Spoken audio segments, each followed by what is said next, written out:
નમસ્કાર વિદ્યાર્થી મિત્રો, આપની પોતાની ચેનલ અક્ષર જ્ઞાન માર્ગમાં આપનું હાર્દિક સ્વાગત છે. મિત્રો, આજે આપણે જવાહર નવોદય પ્રવેશ પરીક્ષામાં આકૃતિ વિભાગમાં સમાન સંબંધ આકૃતિ એના પાર્ટ 1 ની 10 આકૃતિઓની ખૂબ અગત્યની ચર્ચા કરવાના છે. મિત્રો, આ પહેલા આ ચેનલ ઉપર 1 થી 4 ભાગના વિડીયો મુકાઈ ગયા છે, તો અવશ્ય જોઈ લેશો. આપ નવા હો તો આ ચેનલને સબસ્ક્રાઇબ કરશો, બેલ નોટિફિકેશન ઓન કરશો. છોટુભાઈ આપના સ્વાગત માટે આવી ગયા છે. મિત્રો, દોડતા દોડતા તમને કહે છે સતત ને સતત પ્રયત્નશીલ રહેશો તો પરીક્ષામાં આરામથી તમે મેરિટમાં આવી જશો. મિત્રો, આ સમાન સંબંધ શું છે સમજવાનું છે. પરીક્ષાની અંદર આ ખાસ સમજવાનું. આકૃતિ આપેલી હોય 1, 2, એમાં પહેલી આકૃતિ સાથે બીજી આકૃતિ શું ફેરફાર થયો છે, ત્રીજી અને ચોથી સાથેનો સંબંધ લાગુ પડશે. તો ખાસ અહીંયા જે સમજીએ, ચહેરો આપેલો છે અહીંયા ઊંધો સીધો છે તો અહીંયા ઊંધો થાય છે, તો અહીંયા જે આકૃતિનો ઉપરનો ભાગ છે ઊંધો છે તો અહીંયા સીધો થઈ જશે. આ પ્રમાણે આપણે વિચારીએ તો આ ખોટી છે, આ ખોટી છે, આ તો બિલકુલ ખોટી છે, તો આપણે સાચો જવાબ આપણને સી મળશે. તો અહીંયા આપણે પહેલી આકૃતિથી બીજી આકૃતિમાં શું ફેરફાર થયો છે સમજવાનો, એ જ સંબંધ ત્રીજીથી ચોથીમાં જોવાનો છે. ખાસ સમજીએ મિત્રો કે સમાન સંબંધ આકૃતિ ઓળખવા માટે આપણે શું ધ્યાનમાં રાખીશું. તો દર્પણ પ્રતિબિંબ આપણને મળતું હશે, આકૃતિમાં કદ નાનું મોટું થતું હશે, ચિહ્નોની અદલા બદલી અંદરની આકૃતિ બહાર, બહારની આકૃતિ અંદર થતી હશે, આકૃતિમાં પરિભ્રમણ ચોક્કસ પ્રમાણમાં થતું હશે, કોઈ 90 અંશના ખૂણે આકૃતિ પડતી હશે, કોઈ 45 અંશના ખૂણે પડતી હશે. તો આ બધી બાબતો એ સિવાય બીજી બધી બાબતો પણ આપણે ધ્યાને લેવાની છે. આકૃતિ 1 જોઈએ. અહીંયા જે આકૃતિ છે 1 નંબરની આકૃતિમાં ચોરસ છે, એની અંદર બીજી આકૃતિ આપી છે, તો એમાંથી 2 નંબરમાં શું ફેરફાર થયો છે. તો 2 નંબરમાં ફેરફાર એ થયો છે કે બહારની આકૃતિ અંદર છે, અંદરની આકૃતિ બહાર આવી ગઈ છે. તો અહીંયા બહારની આકૃતિ વર્તુળ છે, અંદરની આકૃતિ ત્રિકોણ છે. તો ત્રિકોણ બહાર આવી જશે તેવી આકૃતિ કઈ છે, તો બી અને સી. તો એ ખોટી છે, ડી ખોટી છે. હવે બહારની આકૃતિ વર્તુળ છે, તો વર્તુળ અંદર જતું રહેશે એવી આકૃતિ કઈ છે, તો એવી આકૃતિ છે સી, અને તો બી ખોટી નીકળી જશે. તો હેરીબેન આપણે જવાબ આપે છે સી આકૃતિ આપણો જવાબ સાચો છે. આકૃતિ નંબર 2. અહીંયા જે આકૃતિ આપી છે મિત્રો, એ આકૃતિ ઊભી થાય છે અને બમણી થઈ જાય છે. બરાબર, આપણે દોરીને સમજવાનો પ્રયત્ન કરીએ તો અહીંયા જે આકૃતિ આપી છે એવી બીજી આકૃતિમાં ડબલ થઈ જાય છે અને અડધો ભાગ છે ઉપર ઘાટો થઈ જાય છે. તો અહીંયા જે આકૃતિ આપી છે એને આપણે આ રીતે સમજવાની છે, અને આ રીતે આપણે સમજીએ અને અડધો ભાગ ઉપર જતો રહેશે. આકૃતિ મિત્રો તમારે ખાસ સમજી લેવાની. અહીંયા જે રીતે દોરાતું હશે આ તમારી સમજ માટે છે. તો ઉપરનો અડધો ભાગ છે ઘાટો થઈ જશે. તો એ પ્રમાણે અહીંયા નીચેનો ખોટો છે, આ એક સાઈડનો ખોટો છે. બરાબર, આ તો 50% ઓછો છે, તો આપણો સાચો જવાબ આપણને ડી મળશે. આકૃતિ નંબર 3 જોઈએ મિત્રો. આ 3 નંબરની આકૃતિની અંદર વર્તુળ છે, ચોરસ છે અને અંદરની આકૃતિ ત્રિકોણ છે. તો અહીંયા શું ફેરફાર થયો છે, તો બાર વર્તુળ છે અંદર જતું રહેશે, અંદર ત્રિકોણ છે બહાર આવી જશે. તો સૌથી બહારની અંદર આકૃતિ જશે અને સૌથી અંદરની બહાર.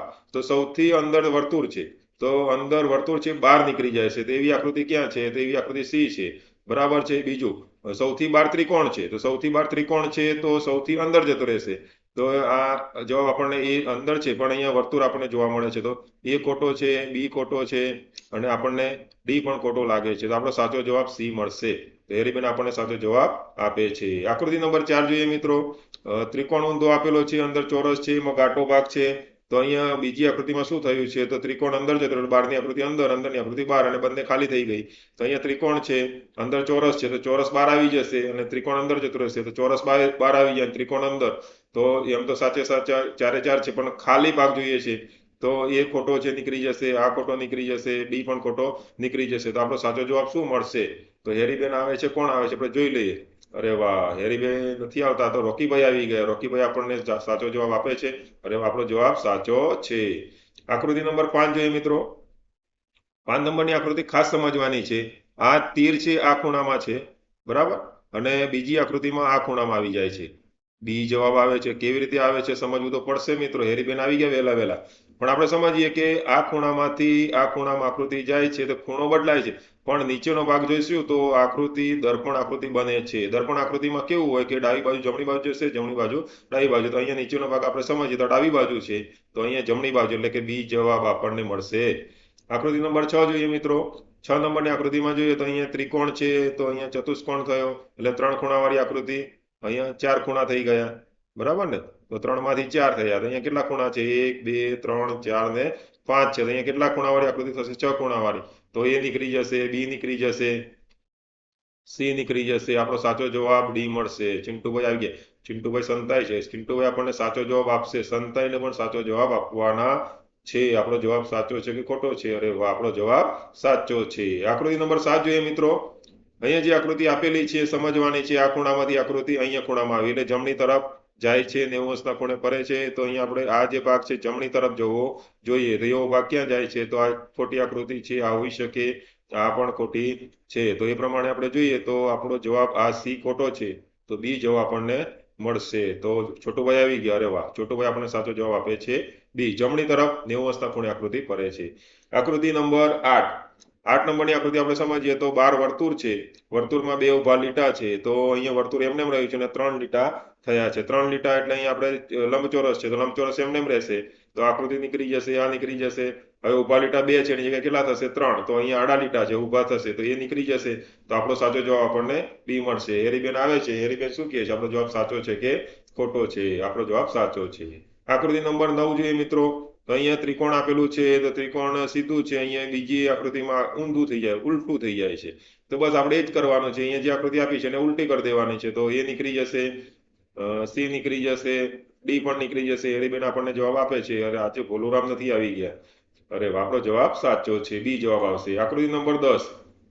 અહીંયા જે આકૃતિ આપી છે મિત્રો, અહીંયા તીર આપેલું છે. તો બીજી આકૃતિમાં ઉપરના ભાગ એટલે 90 અંશના ખૂણે ઘડિયાળના કાંટાની વિરુદ્ધ દિશામાં જાય છે, ડાબી બાજુ. તો એ પ્રમાણે આ ભાગ છે અહીંયા આવી જશે અને આ ભાગ ઉપર જતો રહેશે. તો એ પ્રમાણે આપણે જોઈએ તો આ તો ખોટું જ છે, આ પણ ખોટું છે. તો એ અને બી એ ડીમાં જોઈએ. તો એ અને ડીમાં આપણે જવાબ જોઈએ તો આપણે ઘડિયાળના કાંટાની વિરુદ્ધ દિશામાં જવાનું છે, વિરુદ્ધ દિશામાં. અરે વાહ, ભોલુરામ આવી ગયા. ભોલુરામને યાદ કરીને આવી ગયા. આપણે એ અને ડીમાંથી જવાબ ભોલુરામ આપવાના છે. તો આપણો સાચો જવાબ મળશે ડી જવાબ મળે છે. અરે વાહ, સરસ સરસ. આપણો જવાબ ડી મળે છે. 90 અંશના ખૂણે ઘડિયાળના કાંટાની વિરુદ્ધ દિશામાં થાય છે. મિત્રો આપણે અહીંયા 1 થી 10 આકૃતિઓ જોઈએ. ખાસ તમે વિડીયોના અંત સુધી ફરીથી આ વિડીયો જોઈ લેશો તો આકૃતિ તમારી પરીક્ષામાં સરળતાથી કરી શકશો. મિત્રો ખાસ નવોદયની પરીક્ષા માટેના બધા જ વિભાગના વિડીયો એટલે આકૃતિના, ગણિતના અને ભાષા ફકરાના વિડીયો આ ચેનલ પર મળવાના છે. તો પરીક્ષા સુધી તમામ વિડીયો મેળવવા હોય તો આ ચેનલને સબસ્ક્રાઇબ કરશો મિત્રો, બેલ નોટિફિકેશન ઓન કરશો. અને ખાસ આન્સર માસ્ટર આવી ગયા છે, તમને સંદેશ આપે છે. શું સંદેશ આપે છે? કે આપણે સમાન સંબંધ આકૃતિ પાર્ટ 1 ના વિડીયોમાં મળ્યા, હવે પાર્ટ 2 ના વિડીયોમાં આપણે મળવાનો છે. મળીશું ને મિત્રો? પરીક્ષા સુધી તમારે આ પ્રકારના વિડીયો છેક સુધી જોશો તો મેરિટમાં આવતા તમને કોઈ રોકી શકશે નહીં. આવજો મિત્રો.